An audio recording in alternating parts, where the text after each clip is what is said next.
विदेश जाँदा नराम्रो लागेको थियो, अहिले राम्रो लागेको छ। विदेश जानु र दुःख गर्नुभन्दा आफ्नै घरमा गर्ने खुसी हुनुहुन्छ? त्यसै भने अनि छोराले यहीँ दुःख सुख गरिरहेको छ, मलाई राम्रो लागेको छ।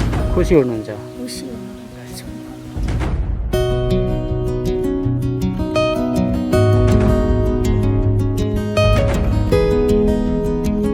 पशुपालन र दुग्ध व्यवसाय बढ्दै गएपछि पोसिलो घाँसको माग बढ्दो छ।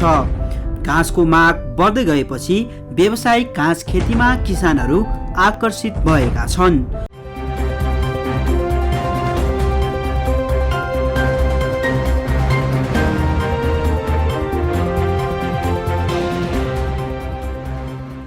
आलीदेखि थालीसम्म, गोठदेखि ओठसम्म, आवाज विहीनको आवाज। यो हो कृषि टेलिभिजन। हामी छौँ 24 घण्टा तपाईँको साथमा। नमस्कार, म कपिल खड्का।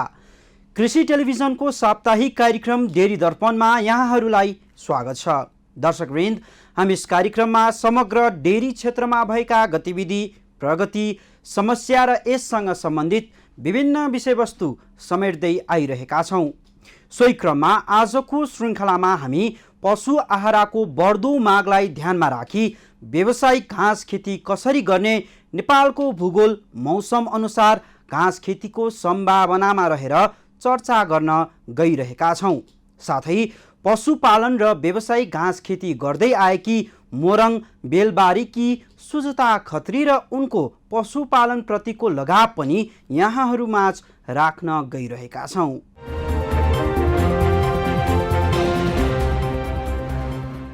दर्शकवृन्द, पछिल्लो समय पशुपालन र दुग्ध व्यवसाय बढ्दै गएपछि पोसिलो घाँसको माग पनि बढ्दो छ।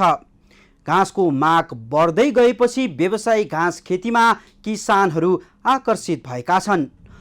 पशुपालन गर्न दानाको मूल्य दिनानुदिन बढ्दै जाँदा घाँस खेती यसको विकल्पको रूपमा हेर्न थालिएको छ। देशको भौगोलिक अवस्था अनुसार परम्परागत तरिकाबाट मात्रै घाँस उत्पादन गरेर पुग्दैन। पशुपालन व्यवसायबाट फाइदा लिने हो भने किसानहरूले आधुनिक तथा उन्नत घाँस खेती गर्न आवश्यक छ। नेपालमा भित्रिएका विभिन्न प्रजातिका घाँस र यसको खेती गर्ने तौर तरिकाबारे तयार पारिएको यो रिपोर्ट हेरौँ।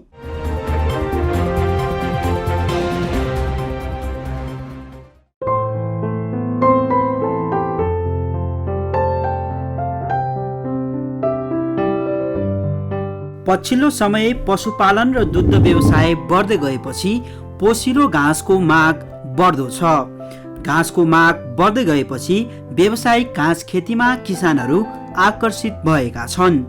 दुधजन्य पदार्थको उत्पादन वृद्धि गर्न आधुनिक घाँसको उत्पादनमा विशेष ध्यान दिनुपर्ने हुन्छ। तीव्र रूपमा बढिरहेको जनसङ्ख्यासँगै मासु र पशुजन्य वस्तुको माग पनि बढ्दै गएको छ। विगतमा भौगोलिक अवस्था अनुसार परम्परागत किसिमबाट मात्रै घाँस उत्पादन गरे पनि अहिले किसानहरू हाइब्रिड जातका घाँस उत्पादनमा जुटेका छन्। व्यावसायिक पशुपालन गर्नेहरू बढेसँगै अहिले घाँसको खेती गर्नेहरू पनि वात्तै बढेका छन्। पशुपालन व्यवसायबाट धेरैभन्दा धेरै फाइदा लिनका लागि अहिले व्यवसायीहरू हाइब्रिड जातका घाँसको खेती गरेको समेत पाइन्छ। यदि थोरै समयमा राम्रो आम्दानी र पशुपालन व्यवसायबाट लाभ लिने हो भने उन्नत जातको घाँसको खेती गर्न आवश्यक छ। यसका लागि कृषकहरूलाई उन्नत जातको बिउ र सही सूचनाको खाँचो छ। जग्गा हुने किसानहरूले आफ्नो घरबारी तथा खाली जग्गामा र बारीका काल्नामा पनि घाँस खेती गरी वर्षौंभरिको लागि घाँस उत्पादन गर्न सक्छन्। डाले घाँस, बहुवर्षीय घाँस र एक वर्षीय घाँसमा हिउँदे र वर्षे घाँस मिलाएर लगाउनु पर्छ।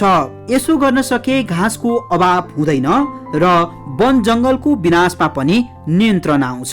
सामुदायिक जङ्गलहरूमा समेत व्यवस्थित तरिकाले उन्नत जातका घाँसहरूको खेती गरी आवश्यक घाँस उपलब्ध गराउन सकिन्छ। किम्बु, चुलेत्रो, इपिल, दुधिलो, बढहर, टाकी, कोइरालो, निमारो, डाले घाँस अन्तर्गत पर्दछ। एक वर्षीय घाँसहरूमा भने हिउँदमा हुने घाँसहरू जस्तै जौ, सानो केराउ, बर्सिम, भेज आदि पर्छ र वर्षामा हुने घाँसहरू टियो, सेन्टी, काउपी, बाजरा, मकै, भटमासे आदि पर्दछ। यस्तै बहुवर्षीय घाँसहरूमा नेपियर, स्टाइलो, अम्रिसो, सेटारिया, भोलासेस, पासपालम, क्लोभर, राई घाँस, कक्सफुट, सुरान, कुर्जु, डिस्मेडियम आदि पर्दछ। घाँस खेती गर्नुभन्दा अघि किसानहरूले घाँस उत्पादन कसरी गर्ने यसको प्रविधि बुझ्न अत्यन्त जरुरी छ। वर्षौं पछि लगाइरहनु पर्ने घाँस एक वर्षे घाँस हो। नेपालमा लगाउन सकिने उपयुक्त घाँसहरूमा बर्सिम, जौ, सरगम, टियोसेन्टी, केराउ, बाजरा, भटमासे, बोडी पर्दछन्। घाँस लगाउँदा कोसा लाग्ने र नलाग्ने घाँसहरू मिलाएर लगाएमा माटोको उर्वर शक्ति कायम रहनुका साथै पशुलाई आवश्यक पर्ने प्रोटिन, कार्बोहाइड्रेटको अनुपात पनि मिल्न जान्छ। उपयुक्त एक वर्षे हिउँदे घाँसमा बर्सिम, जौ, केराउ, भेज आदि पर्दछन्। यी भुइँ घाँसहरू लगाउँदा मिश्रित तरिकाले लगाउन सकिन्छ। हिउँदे घाँसको बिउलाई असोजदेखि मङ्सिरसम्म छरी हिउँदको समयमा प्रयोग गर्न सकिन्छ।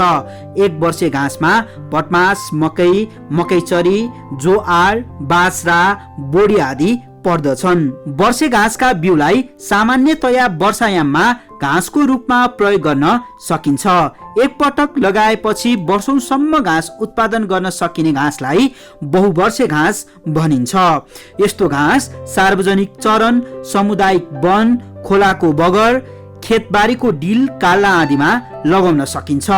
पशुका लागि उपयुक्त बहुवर्षीय घाँसहरूमा नेपियर, स्टाइलो, अम्रिसो, सेतो क्लोभर, मोलासेस आदि हुन्। यसरी सामान्यतया वर्षे घाँसलाई फागुन चैतमा छरिन्छ भने हिउँदे घाँसलाई असोज कार्तिकमा छरिन्छ। बिउको आकार मकैको दाना जस्तो छ भने प्रति हेक्टर 40 देखि 50 केजी सम्म बिउ लगाउनु पर्छ। बर्सिमको बिउ जस्तो छ भने 20 देखि 25 केजी सम्म लाग्दछ। पहाडी र जमिन खेतीको लागि प्रयोग गर्ने ठाउँमा बहुवर्षीय घाँस खेतीमा जोड दिनु पर्दछ। घाँस खेती मिश्रित तरिकाले गर्दा एकतिर माटोको उर्वर शक्ति बढ्छ भने अर्कोतिर पशुलाई पौष्टिक तत्त्व पनि पर्याप्त प्राप्त हुन्छ।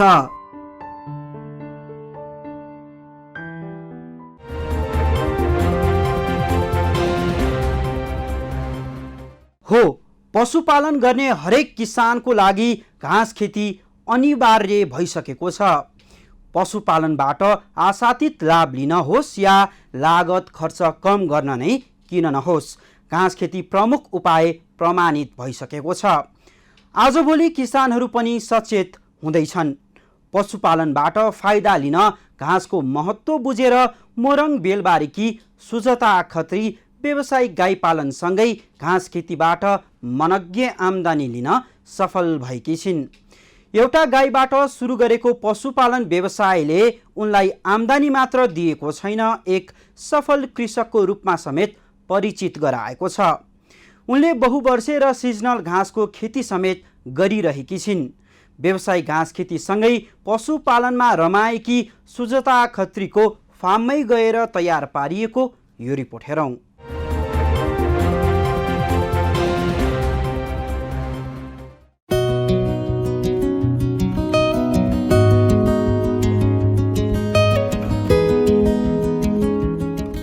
मोरङ बेलबारी नगरपालिका 6 एलम्बर टोलकी यी हुन् सुजता खत्री।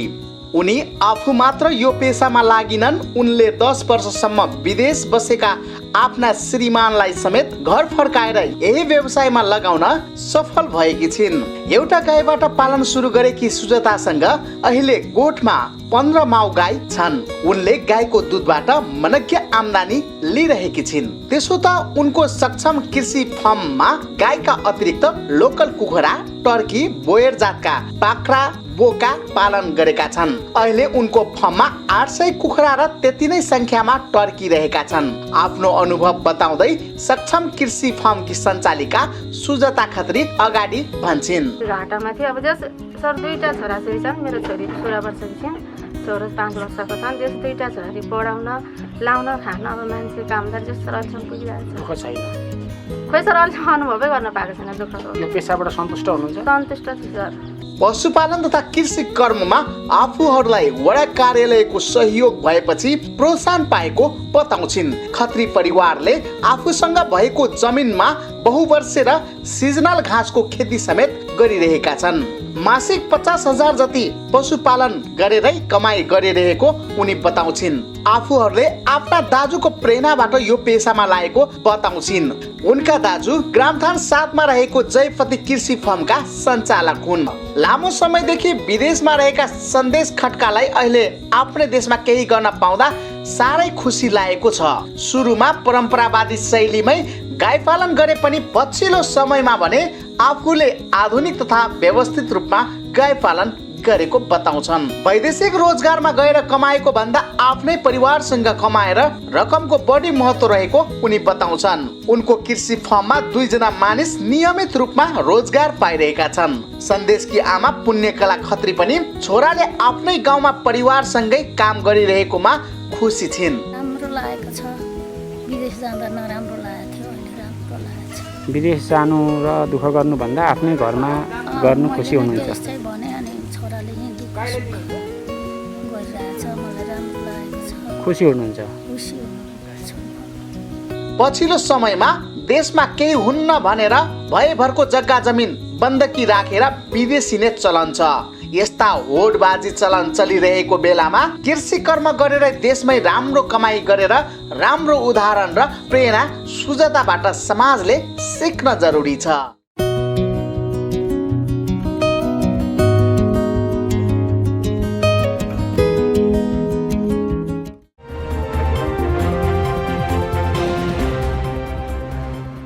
कार्यक्रम डेरी दर्पणमा आज हामीले पशुपालनका लागि आवश्यक पर्ने घाँस खेती, यसको महत्त्व र सम्भावनामा रहेर चर्चा गर्यौं। साथै मोरङ बेलबारीकी सुजता खत्रीको व्यावसायिक गाई पालनको बारेमा तयार पारिएको रिपोर्ट यहाँहरू माझ प्रस्तुत गर्यौं। आशा छ हाम्रो प्रयासले तपाईँ किसान दाजुभाइ तथा दिदीबहिनीलाई घाँस खेतीको बारेमा जान्न अझ धेरै सहयोग मिल्नेछ। हवस् त आजलाई यति नै। अर्को साता नयाँ विषय वस्तु लिएर म आउने नै छु। कृषि टेलिभिजन हेर्दै रहनुहोला। जय कृषि, जय किसान, समृद्ध कृषि नेपालको शान।